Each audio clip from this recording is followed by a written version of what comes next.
I've sent over 100,000 cold emails, booked hundreds of meetings, and generated over 5 figures in revenue using cold email outreach. If you're struggling to get results with cold email, never fear. In this video, I'm going to share 7 essential tips that I've personally used to generate high quality, consistent sales meetings with ready to buy and qualified prospects. Now let's dive into the video. Hey, real quick. If you're a B2B business and you're looking for more qualified sales appointments each month with your ideal client on autopilot, then hit the first link in the description below. Now that's it. Let's get back to the video. All right, so the first step for any effective cold email campaign starts with the sending domains.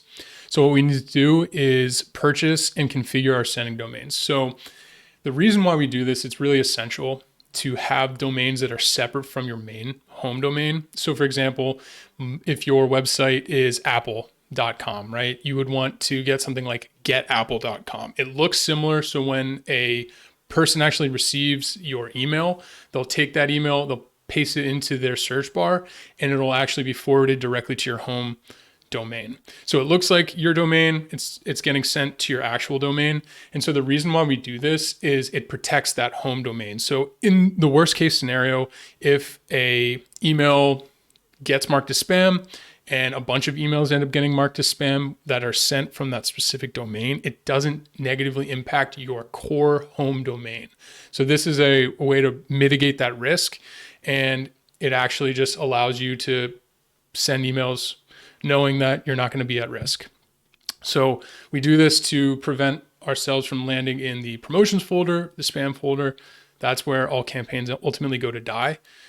But if you're acquiring your domains using Google, you're already pretty far ahead of the game. You'll just need to set up your DMARC configuration, which I've included it with the note below. It can be found at the Notion document, which is attached to the bottom of the video. But if you buy from Google, your SPF and your DKIM records are going to be configured properly. So that's really the first main step here. You want to get the DMARC, DKIM, SPF configured, ready to go, have your email domain forwarded to your home domain, ready to rock and roll. Let's hop to step 2 now. So what we want to do is we want to be connecting our sending tool and actually begin warming our emails. So warming emails is really essential because it helps establish trust amongst email service providers. And so what you're doing is you're gradually increasing your sending volume over a period of time. And so what warming tools are actually doing is they're sending messages to other email addresses within a pool.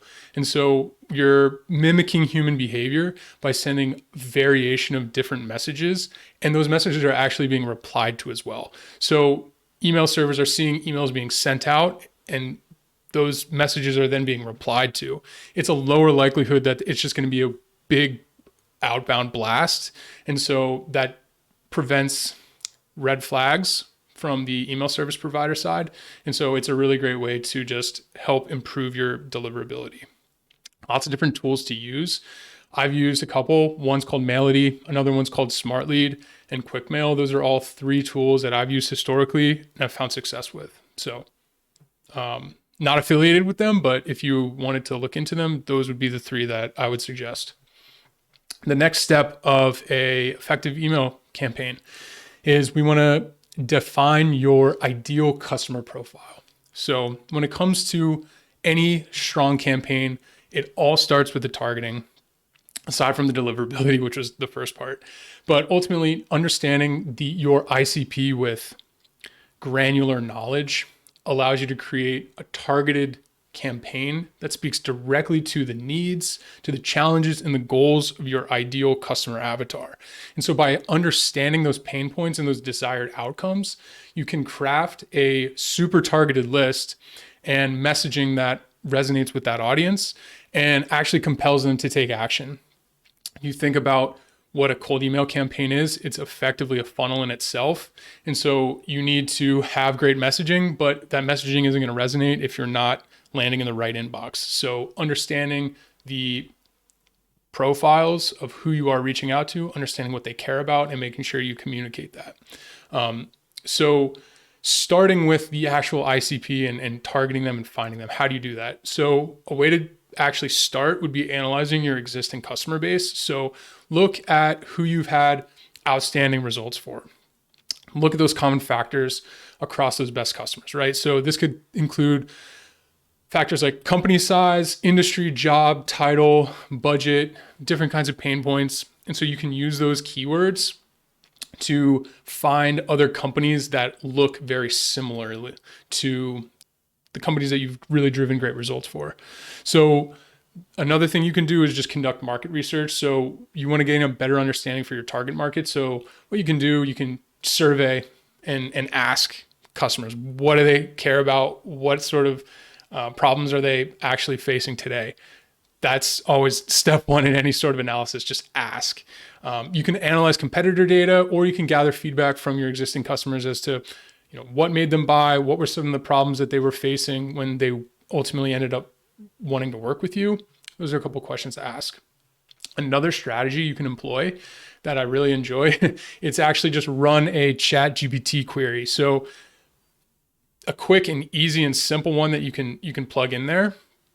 I've included it below, but basically ask it, what are the biggest needs and areas of opportunity for a specific title in a specific vertical who wants to insert your service here, and make sure to include the mechanism that's actually generating the results to achieve a specific result. And so by discussing this and talking about this in ChatGPT, you're going to get a list returned to you of all types of ideas that you maybe didn't think about before. You have to verify them, obviously, but I would say that's a really good place to at least start brainstorming some ideas and some pain points that you might not have come up with off the top of your head. Let's go into step 4 now. So what we actually need to do now that we have an idea of who our ICP is, we want to go and actually build and validate that list. So what we're doing is we're creating a highly targeted list. So that ensures that we're reaching out to the right people with the right messaging. And so if that's happening, that really boosts the likelihood of converting those prospects ultimately into customers. But the first step is converting them from prospect, from emails, replying with an interested or neutral intent, and then converting them from neutral intent to actually take a meeting. And so by targeting prospects that are a really good fit for your product or service, you're actually going to be able to increase the relevance of your messaging and boost those conversion rates up further. So the key and most important thing here is just like really understanding exactly who it is you work with and being able to find those folks. So how do we actually do this? Lots of different data providers that exist. One that's very popular that I personally really like to use is called Apollo. ZoomInfo is another tool. It's enterprise level. It's a lot more expensive. It's good as well. If you're looking for something that's more cost effective, Apollo is definitely the way to go. So go there, create and scrape your lists. And there are some other different types of tools that you might prefer to use. For example, Store Leads, IG Leads, those are a couple different websites that if you have a specific niche, you can actually go and develop your lead list from there to find your target audience, depending on where they hang out, right?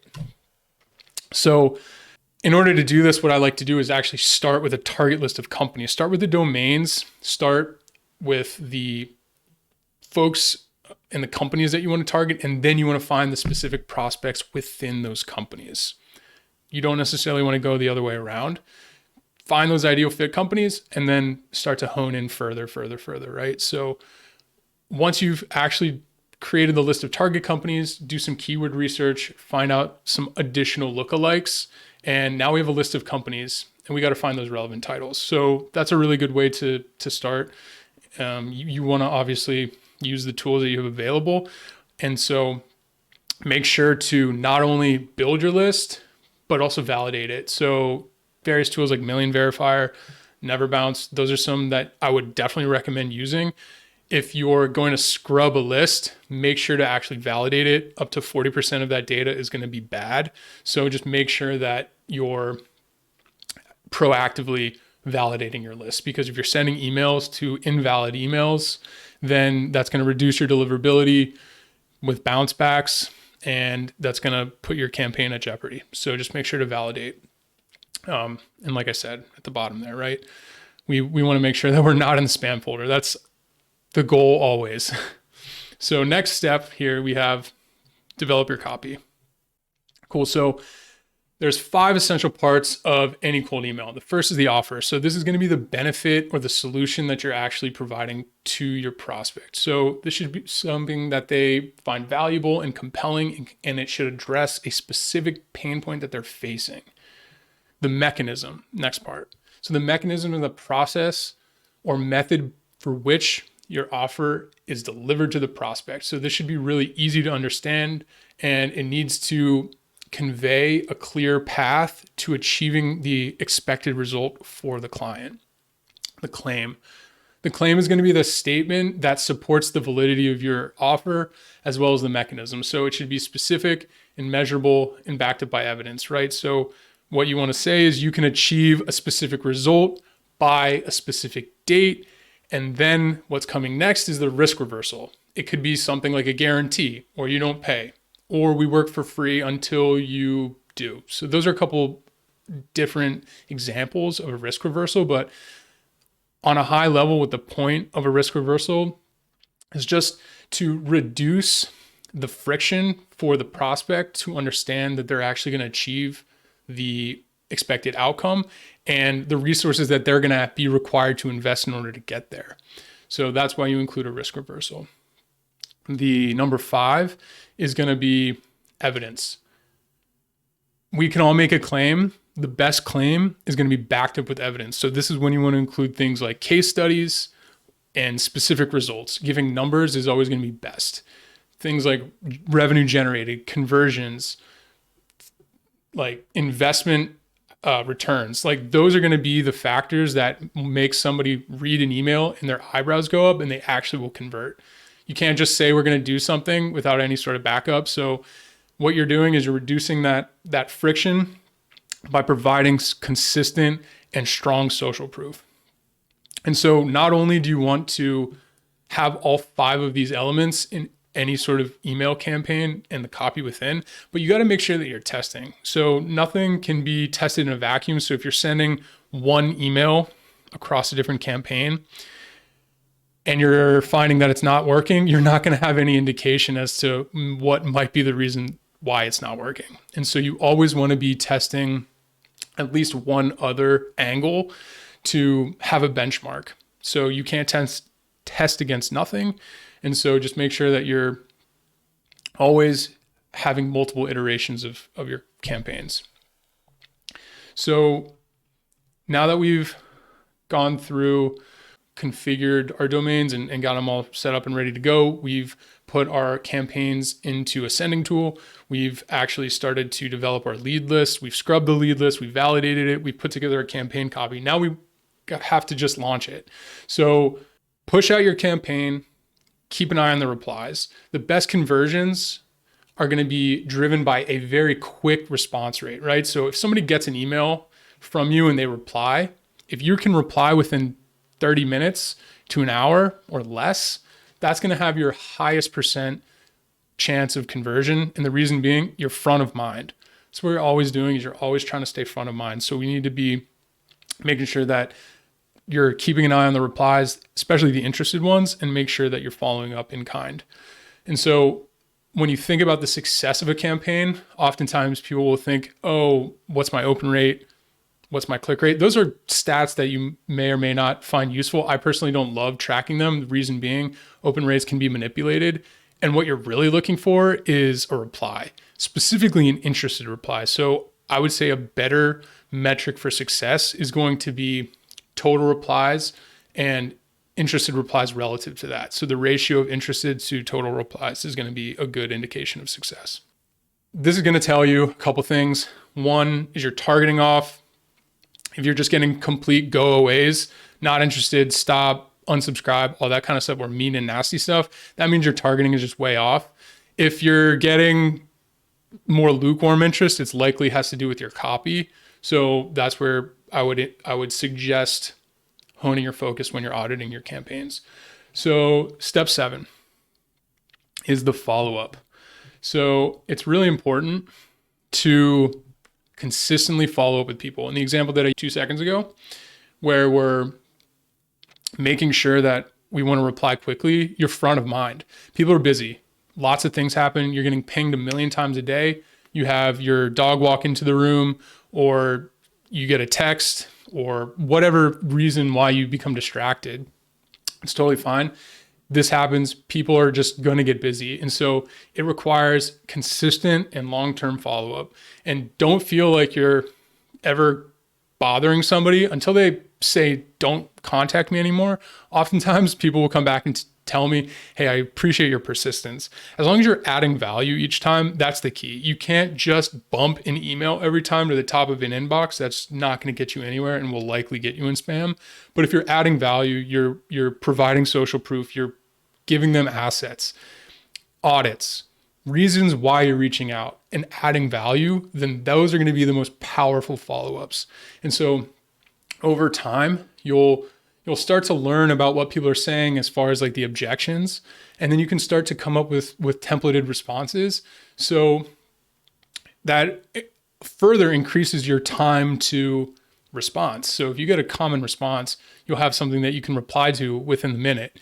So just make sure that you're following up as quickly as possible, but on a long-term basis, just make sure you're consistent. So those are the 7 main steps that it takes to actually put out a really strong and conversion focused campaign. And then the last step is just going to be a bonus, right? So what we want to actually do is we're going to be booking some meetings and generating revenue. So like I mentioned earlier, the focus of a cold email campaign is just a funnel. And so we're not trying to sell them into a sale over the cold email. The purpose of the cold email is to get them on a call. So if you're effectively doing that and you're effectively following up, you're going to get them on a sales call. Focus on that conversion. That's really the first step. That is conversion 1. And then, or rather, conversion 1 is an interested reply. Interested reply to meeting is the next major one. And then from there, obviously you want to close the deal. But that's really the focus. Get them on the call and start driving revenue. So let's do a quick recap of the top 7 steps in the bonus steps. So purchase, configure your domains. First and foremost, use Google. It's a great place to start. Don't forget to configure your DKIM, your SPF, and your DMARC. Step 2, connect your sending tool and begin warming. Use one of those sending tools that I mentioned in just a bit earlier. Start warming your emails, get that deliverability up. Next, define your ICP so you know exactly who you're going to be reaching out to. Then actually build those lists, find accounts that are ideal fit companies to either you or your client. Build the list with an account and then go find the targeted prospects. From there, you got to validate the list. From there, develop your campaign copy. Make sure to have multiple iterations of every email so you can be testing. Then last, you want to actually launch it, put it out there, follow up, make sure that you're getting in front of people consistently and long term, because people are going to buy when they're ready and you can push them along, but oftentimes you need to just be front of mind. And so if you're just consistent, you're going to be front of mind at the right time and you're going to be in the best position to actually convert. And so that gets you to that bonus step and be booking meetings and actually generating revenue. So before I wanted to end the video, just wanted to say quickly, if you're a B2B business, agency business, software business, or even a physical service business, working with folks like you, we're helping you generate 5 to 10 meetings each month with your ideal client on autopilot. Now, if you are interested and you want to chat more, follow the link in the description below. But I'm going to be putting out more videos like this each month to just share my knowledge with the community. And if you like this, give it a like, share a comment if it's something that you found interesting, and hit the subscribe button. But thanks for watching the video and see you in the next one. Peace.